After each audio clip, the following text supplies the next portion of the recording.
que maneira o Lean Construction influencia o engajamento do cliente em projetos de reforma? Projetos no geral, acho que vou até tirar a palavra reforma.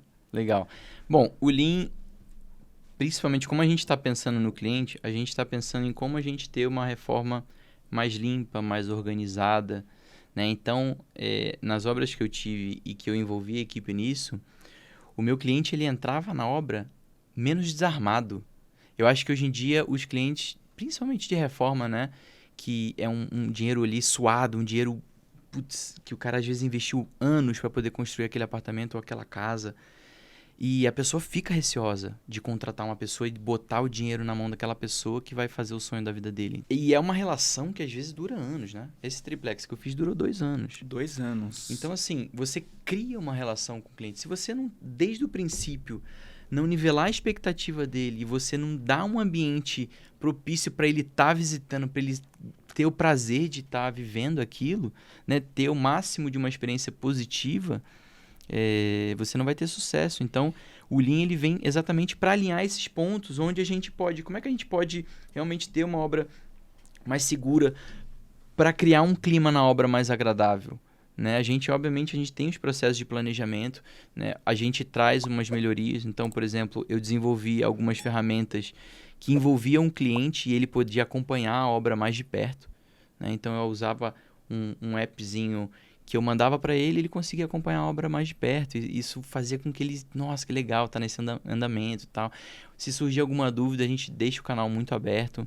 Então, é importante o cliente ter uma experiência boa, porque se ele não gostar, se ele falar mal, ele vai falar mal para 20 pessoas.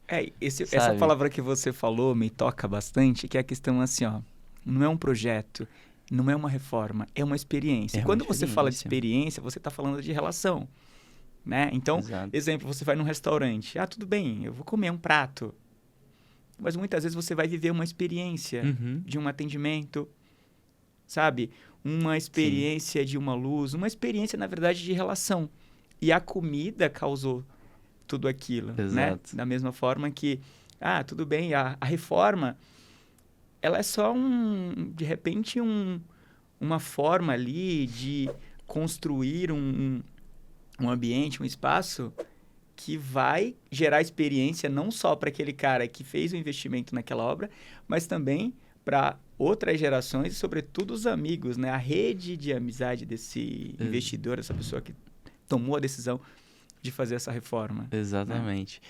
Inclusive, assim, se a gente parar para pensar, é tanto uma relação que a gente, inclusive, assina contrato igual um casamento. Sim. A gente tem que assinar contrato. Então, assim, nada mais justo do que você ser transparente. O Lean prega muito isso, de a gente ter uma gestão visual na obra. Porque não adianta, assim, eu ter um cronograma clássico, assim, do Gantt, gigante, cheio de linha, cheio de barra, cheio de data, né, pendurado, sendo que eu costumo falar isso e às vezes as pessoas até ficam meio irritadas. Mas é assim, eu ter só aquele cronograma é muito importante, né? Porque é um planejamento a longo prazo. Mas eu ter só aquilo não vai agregar ao cliente, não vai agregar ao meu funcionário, ele não sabe ler aquilo. Então, como é que eu posso trazer uma forma mais simples, que entra o Lean nisso, né? Como eu posso ser simples, como eu posso ser prático e ter uma gestão visual que o cliente chegue na obra e ele fala, legal, ó, já fez aquilo ali, já fez aquilo ali, pô, tá andando bem, ou, fiquei com uma dúvida, por que não fez aquilo ali? Então, ele se sente parte do processo, né? E você acaba quebrando um pouco aquela ansiedade, porque ele tá vivendo. Exato, nossa, muita ansiedade, né?